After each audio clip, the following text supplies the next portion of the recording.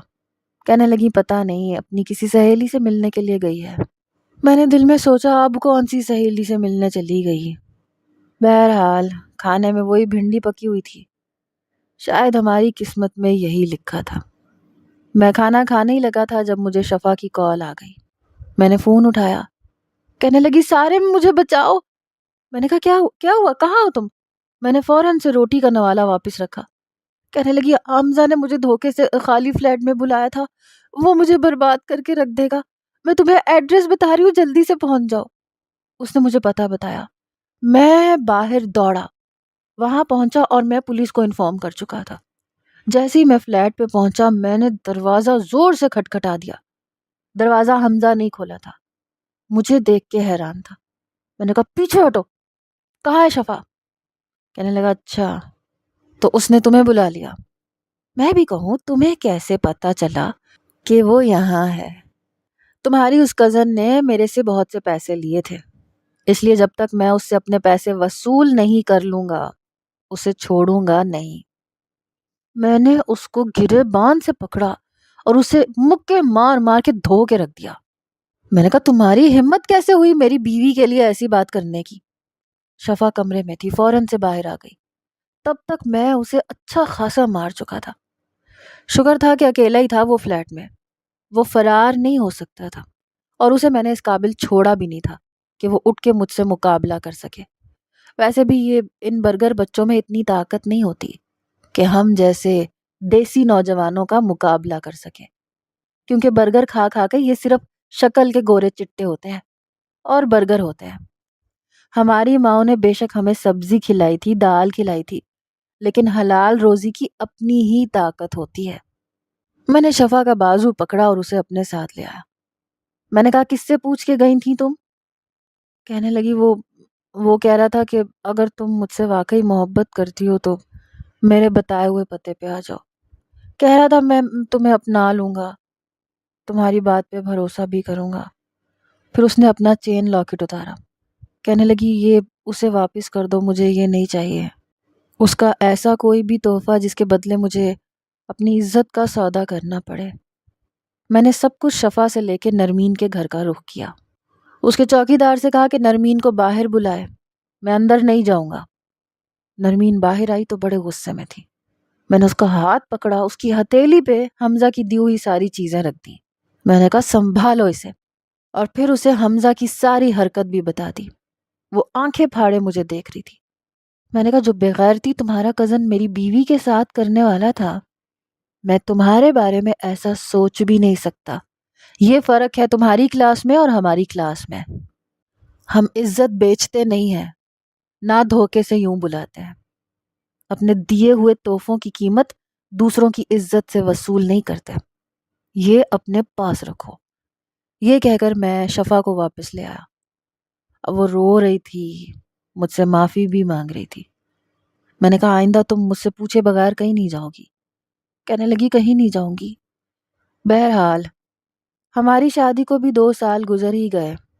اللہ نے ایک بیٹا بھی دے دیا تھا، لیکن اب ہمیں سبزیاں کھاتے ہوئے نہ تو غصہ آتا تھا اور نہ وہ بری لگتی تھی۔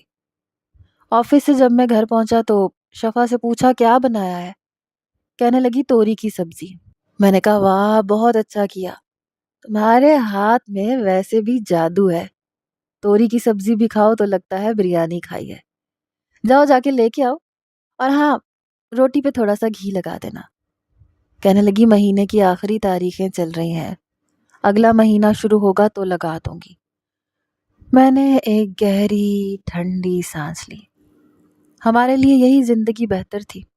جو کھا رہے تھے عزت اور حلال کا تو تھا، امیروں کے چکر میں پڑ کے عزت گنوانے سے تو بہتر ہی تھا۔ اگر میری شادی نرمین سے ہو بھی جاتی تو میری زندگی اس دھوبی کے کتے کی طرح ہوتی جو نہ گھر کا ہوتا ہے نہ گھاٹ کا۔ آپ لوگوں کا کیا خیال ہے؟